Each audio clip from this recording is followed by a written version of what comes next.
Welcome to this 365 Freedom Strategy session.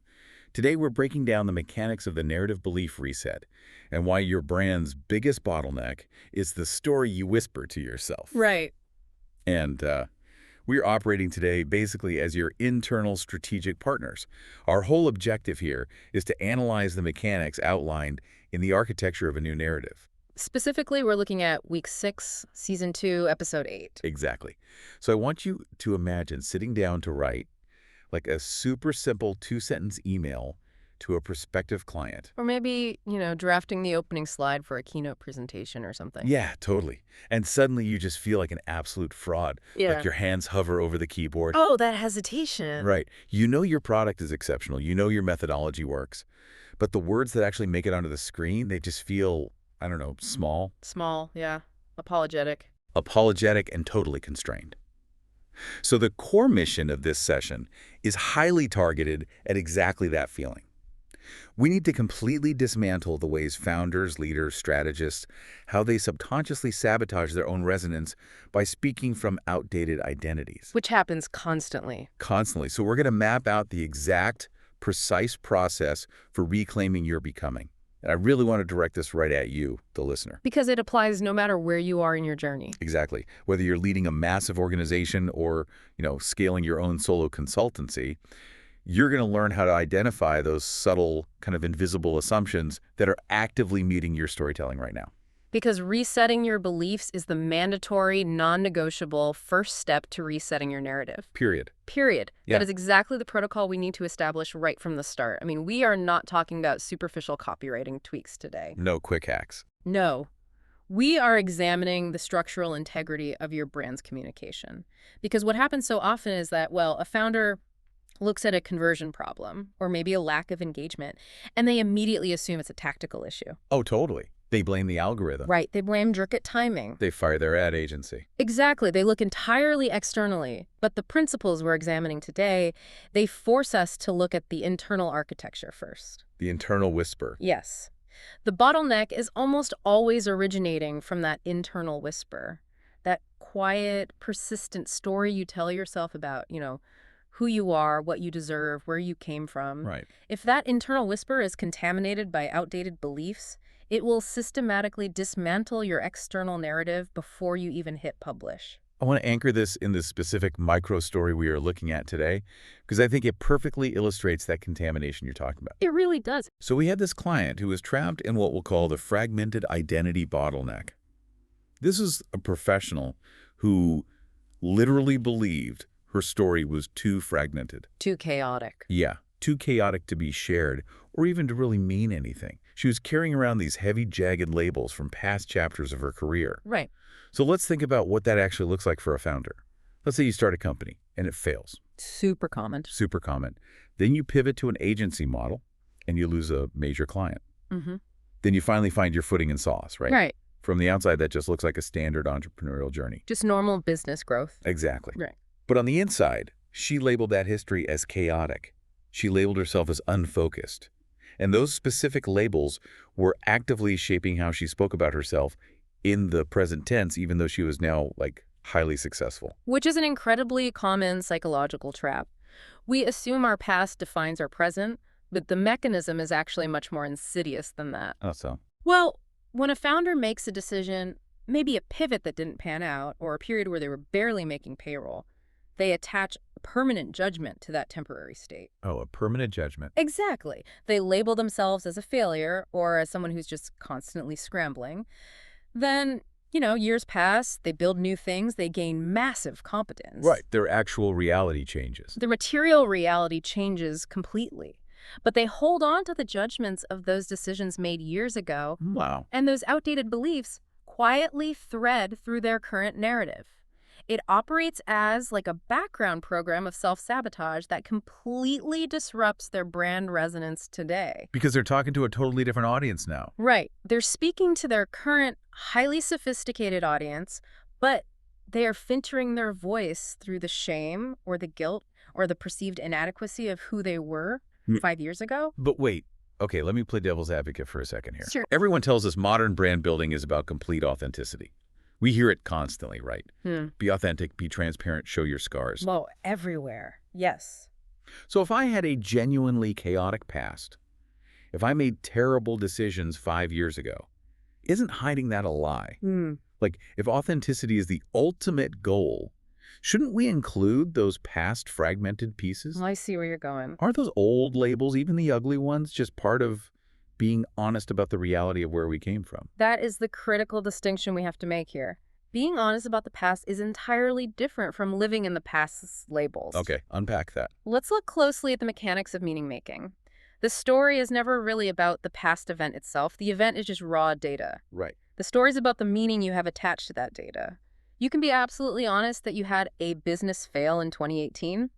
That's a factual event, and it is authentic to share that fact.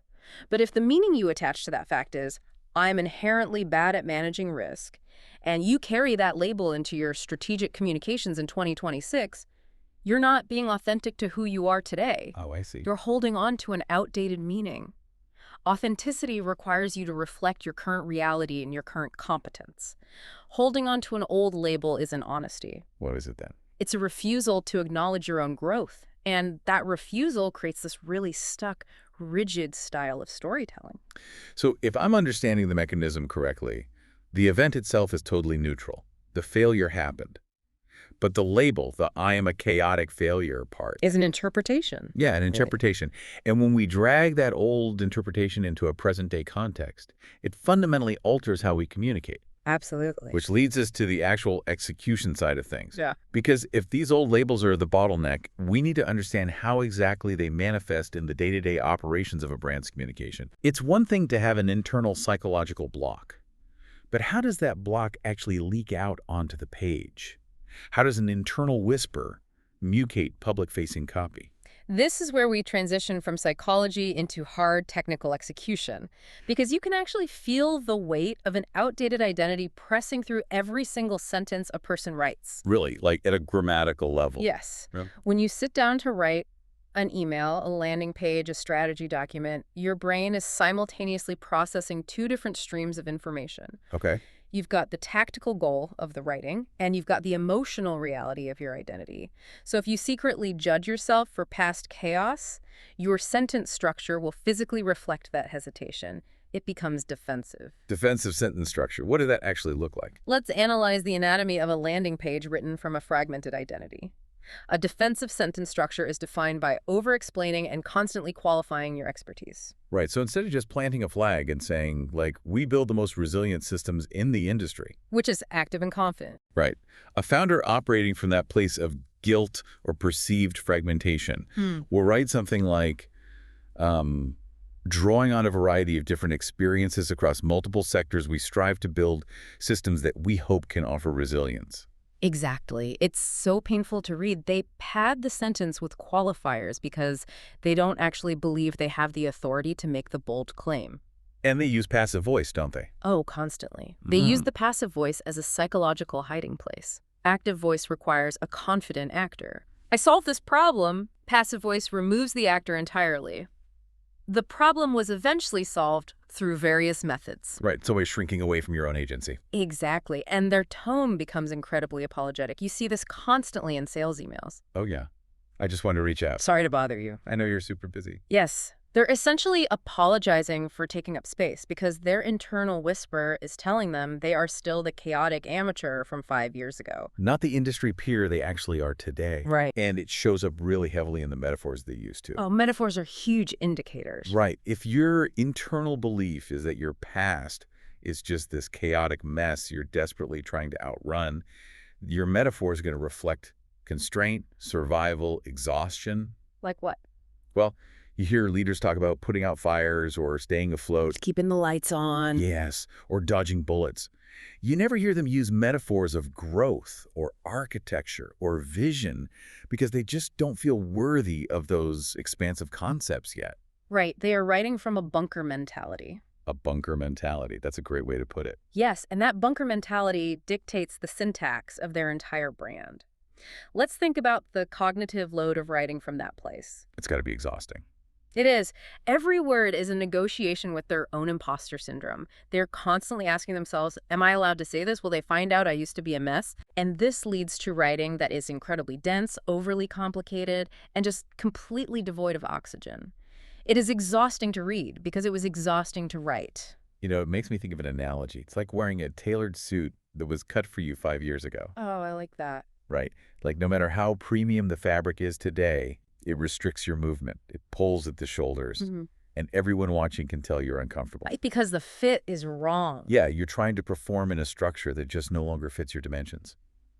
Or, to use a tech metaphor, it's like running a modern, highly sophisticated operating system on an emulator that was meant for hardware from a decade ago. Right. Technically, the software runs, you can type the email, you can build a landing page, but there's massive friction. The battery drains twice as fast, the apps crash, everything lags. Yes, the lag. The internal belief system, that old fragmented identity, is the outdated hardware. You're trying to run $1 million brand vision on a belief system that was coded during your most insecure, chaotic chapter. And the friction is palpable. It really is. That is a highly accurate mechanical metaphor. And let's discuss the compounding cost of that friction because it goes far beyond the founder's personal discomfort. Right, it hits the bottom line. Exactly. The true cost of this resonant sabotage is audience perception. When you communicate as an echo of who you no longer are, your audience cannot connect with the leader you actually are today. They can't find you. Right. You project a muted, distorted voice, and a muted voice inevitably leads to a disconnected audience. Because the market is incredibly intuitive, aren't they? Highly intuitive. Like, they might not be able to articulate exactly why they aren't buying your service or buying into your vision, but they sense the lag in the software. They sense the gap. Yeah, the gap between your actual objective competence and the apologetic, constrained way you're presenting it. They smell the hesitation. Precisely. Humans are sophisticated pattern recognition machines. When we read a defensive sentence or hear an apologetic tone, our brains immediately flag a discrepancy. We're like, wait a minute. Exactly. We think, if this person is the expert they claim to be, why are they hedging so much? The audience loses trust, not because your product is bad, but because your communication lacks structural integrity. Okay, so recognizing that you're running the old emulator or wearing the ill-fitting suit, that's the first step. Yes. But how do we actually update the hardware? How do we tailor a new suit without faking our measurements? This brings us to the core shift. We have to address the belief before we can address the narrative. And this is the pivotal coaching moment from the source material that absolutely fascinates me.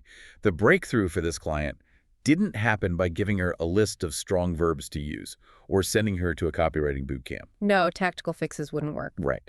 It happened when she was asked a very specific, uncomfortable question. Which was?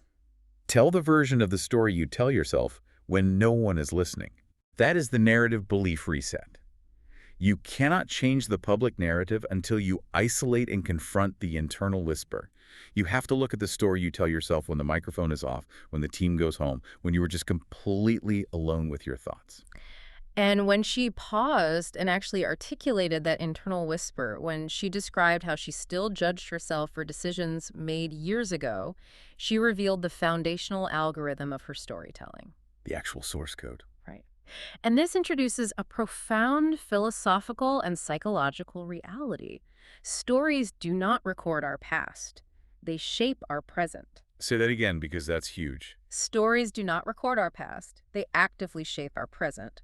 We need to dissect that because it challenges everything we intuitively assume about memory and narrative. Most people think their memory is like a secure hard drive, right? Exactly. You experience an event, you save the file, and when you tell a story, you just open the file and read the objective data. Right. The assumption is that memory is fixed. It's just a playback. But neuroscience and psychology completely reject that hard drive metaphor.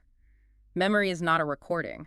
It is a reconstruction. A reconstruction. Every single time you recall a memory, you are actively rebuilding it in the present moment. And because you are rebuilding it in the present, you are coloring it with your current emotional state and your current beliefs. Oh, wow. The implications of this for founders and leaders are staggering. If you hold a current belief that you are a chaotic failure, Every time you access the memory of your past business pivot, you reconstruct it through that lens of failure. You highlight all the bad stuff. Exactly. You highlight the negative data points, the lost revenue, the stress conversations, and you suppress the positive data points. Like the resilience you showed or the lessons you learned? Or the relationships you salvaged. You build a story that validates your current negative belief. Because your brain wants to be right. Yes. That is why your stories do not record your past. They actively shape and reinforce your present psychological reality. So the assumption that the client's story was too chaotic, that wasn't an objective historical fact. Not at all. It was a belief. And because she believed it, she reconstructed her memories to prove it. Okay, but let me challenge the mechanics of this reset again, because I want to make sure we're not crossing a line here. Let's do it. If we are actively reconstructing our past to change our present narrative, I mean, are we just ignoring the past decisions we deeply regret? It's a fair question. Because we see a lot of this in the business world, right? Founders who completely gloss over massive, harmful failures and just spin everything into this relentless, upbeat hustle narrative. We certainly do. So how is this narrative belief reset not just toxic positivity?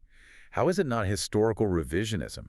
If I made a terrible mistake and I reconstruct the memory so it doesn't feel like a mistake, am I not just lying to myself and my audience? That is a vital pushback, and we need to clarify the exact difference because it is the linchpin of this entire strategy. Okay, let's hear it. Toxic positivity says the failure didn't hurt, it was actually perfect. Historical revisionism says the failure never happened. Okay, and the narrative belief reset. The narrative belief reset says the failure happened, it was painful, it was chaotic, but I am no longer the person who failed.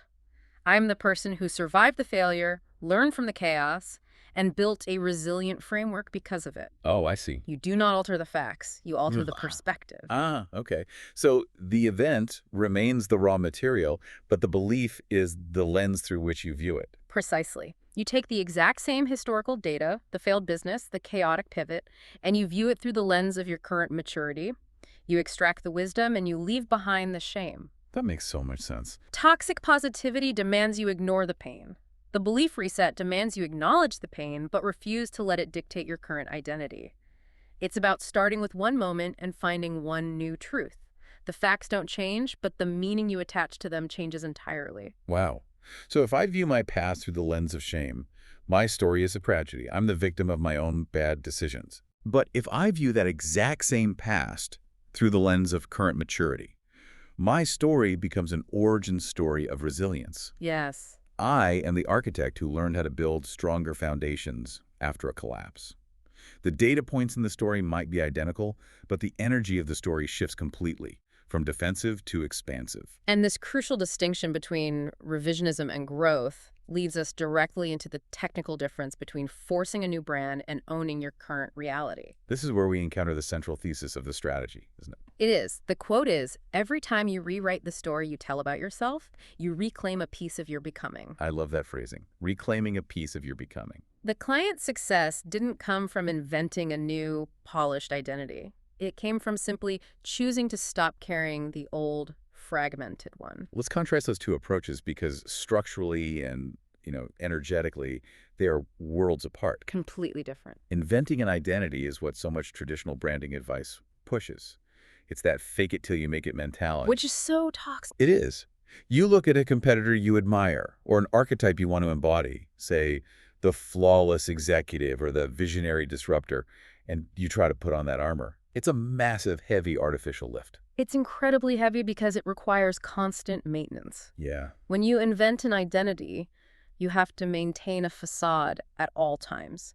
You have to remember which version of yourself you are playing today. It is cognitively exhausting. Definitely. More importantly, it lacks resonance because it has no roots in your actual lived experience. It's a performance. Inventing an identity is like trying to act in a play where you just haven't memorized the lines. Oh, yes. The anxiety of that. Right. You are constantly scanning the script in your head, terrified you're going to miss a cue. Yeah. You're totally trapped in your own anxiety instead of actually connecting with the audience. You're managing perception rather than communicating. Exactly.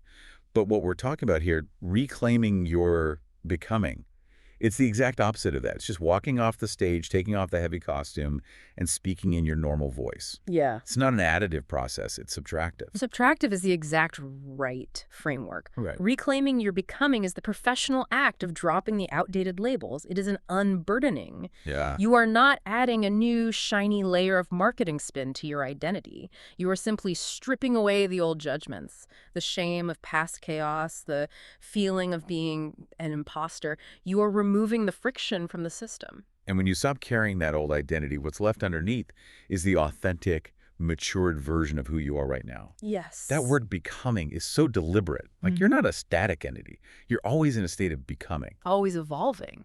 But when you hold on to an old label, you freeze yourself in time, you arrest your own development. You trap yourself. Yeah. So rewriting the internal story is how you unfreeze yourself and step fully into the present moment of your evolution. And the physical and operational changes that occur when a founder does this are pretty staggering. Let's explore those operational changes, actually. Because when you start carrying the old identity, you find a level of clarity and efficiency you've never allowed yourself before. Right. Suddenly, writing a simple LinkedIn post doesn't take 3 hours of agonizing over every single word. Or pitching a new client doesn't fill you with that low-grade dread. Yes, the friction disappears from your storytelling because you're no longer translating your thoughts through a filter of past trauma or past insecurity. You're just speaking the truth of your current competence. You stop second-guessing your right to be in the room. Which is huge. The internal relief is immediate and it's profound. But as strategic partners, we have to look at the external return on investment. Always. The internal piece is wonderful, of course, but the true ROI of the narrative belief reset is how the external market responds to this shift. How does the market respond? Well, this takes us to the mechanics of audience perception. As this client's internal beliefs shifted, her writing naturally changed. Her voice softened. Her stories widened.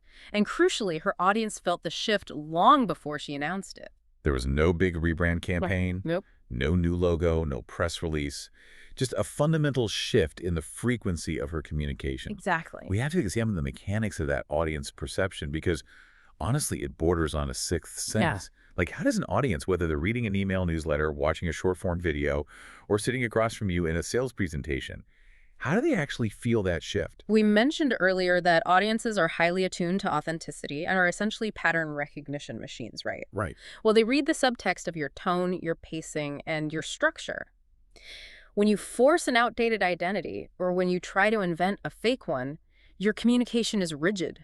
It's brittle. It feels defensive. Yes. A defensive story is narrow. It is focused entirely on proving competence or hiding flaws. The subtext is always, I am good enough, please believe me. Oof.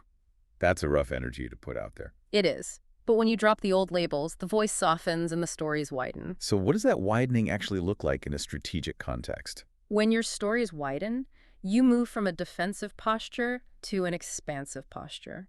You stop talking exclusively about yourself, your qualifications, your right to be there. You broaden the lens? You start talking about the industry, the vision, the horizon. You make room for the audience in your narrative. I love that. True confidence allows you to be generous with your storytelling. You can explore nuances, you can admit uncertainties without feeling like a fraud, and you can paint a much larger picture. Because you're no longer worried that admitting uncertainty will expose you as a fraud. The old identity needed to be perfect to survive. Exactly. But the current identity is secure enough to be curious. And that widening, that creates a magnetic resonance. It does. The audience feels the generosity. They feel the lack of friction. They feel that you are comfortable in your own skin, which makes them comfortable trusting you. It's all about trust. Completely.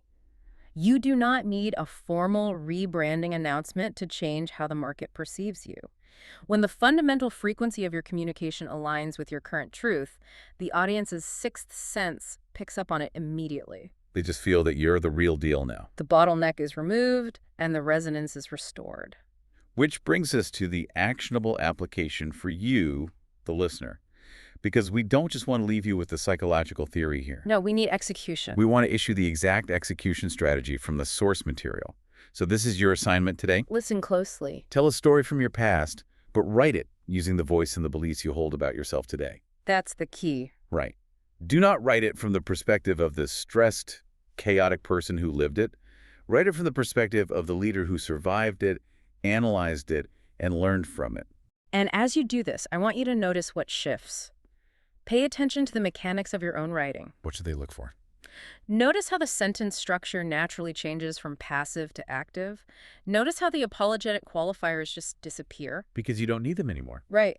Notice how the chaotic moments, the failures, the awkward pivots, the lost deals suddenly stop looking like permanent stains on your record.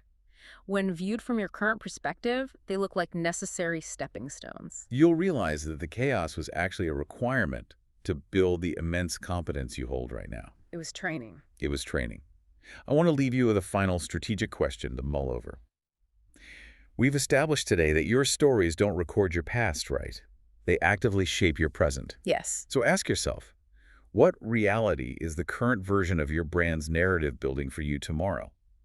Are you building a future constrained by the heavy, fragmented labels of your past? Or are you reclaiming your becoming and architecting a narrative that matches your actual undeniable potential? It's a choice you have to make. If you're ready to reshape your narrative voice and align your inner truth, visit 365 Freedom online to join the community. This has been a 365 Freedom Strategy session.